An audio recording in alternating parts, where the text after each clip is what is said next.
Hi hello ನಮಸ್ಕಾರ ಸ್ನೇಹಿತರೆ, ರನ್ನ ಟಿವಿಗೆ ನಿಮ್ಮೆಲ್ಲರಿಗೆ ಸ್ವಾಗತ. ಸ್ಟಾರ್ ಸುವರ್ಣ ವಾಹಿನಿಯಲ್ಲಿ ಪ್ರಸಾರವಾಗುತ್ತಿರುವ ಜನಪ್ರಿಯ ಧಾರಾವಾಹಿಗಿರುವ ಆಸೆ ಧಾರಾವಾಹಿಯಲ್ಲಿ ರೋಹಿಣಿ ಪಾತ್ರವನ್ನು ಅಮೃತ ರಾಮಮೂರ್ತಿ ಅವರು ನಿರ್ವಹಿಸಿಕೊಂಡು ಹೋಗುತ್ತಿದ್ದರು. ಇದೀಗ ಇವರು ಧಾರಾವಾಹಿಯಿಂದ ಹೊರಬಂದಿದ್ದಾರೆ. ಇದಕ್ಕೆ ಪ್ರಮುಖ ಕಾರಣವಾದರೂ ಏನಿರಬಹುದು ಎಂಬುದನ್ನು ಇಂದಿನ ವಿಡಿಯೋದಲ್ಲಿ ತೆಗೆದುಕೊಂಡು ಬರೋಣ. ಮೊದಲ ಬಾರಿಗೆ ನಮ್ಮ ವಿಡಿಯೋ ನೋಡ್ತಿದ್ದರೆ ಉಚಿತವಾಗಿ ಸಬ್ಸ್ಕ್ರೈಬ್ ಮಾಡಿಕೊಳ್ಳಿ, ಪಕ್ಕದಲ್ಲಿರೋ ಬೆಲ್ ಐಕನ್ ಮೇಲೆ ಪ್ರೆಸ್ ಮಾಡಿ. ನೀವು ಸಹಿತ ಆಸೆ ಧಾರಾವಾಹಿನ ಇಷ್ಟಪಡೋದಾದರೆ ಈ ವಿಡಿಯೋಕ್ಕೆ ತಪ್ಪದೇ ಒಂದು ಲೈಕ್ ಮಾಡಿ.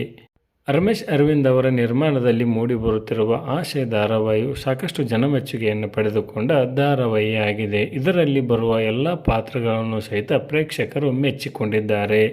ರೋಹಿಣಿ ಪಾತ್ರವು ಸತತವಾಗಿ 3ನೇ ಬಾರಿಗೆ ಬದಲಾವಣೆಯನ್ನು ಕಂಡಿತು. ಇನ್ನು ರೋಹಿಣಿ ಪಾತ್ರವನ್ನು ಅಮೃತ ರಾಮಮೂರ್ತಿ ಅವರು ನಿರ್ವಹಿಸಿಕೊಂಡು ಹೋಗುತ್ತಿದ್ದರು. ಇದೀಗ ಅವರ ವೈಯಕ್ತಿಕ ಕಾರಣಗಳಿಂದ ಇವರು ಧಾರಾವಾಹಿಯಿಂದ ಹೊರ ನಡೆದಿದ್ದಾರೆ. ಅನೇಕ ಧಾರಾವಾಹಿಯ ಕಲಾವಿದರು ಧಾರಾವಾಹಿಯನ್ನು ಬಿಡಲು ಸಾಕಷ್ಟು ಕಾರಣಗಳು ಇರುತ್ತವೆ.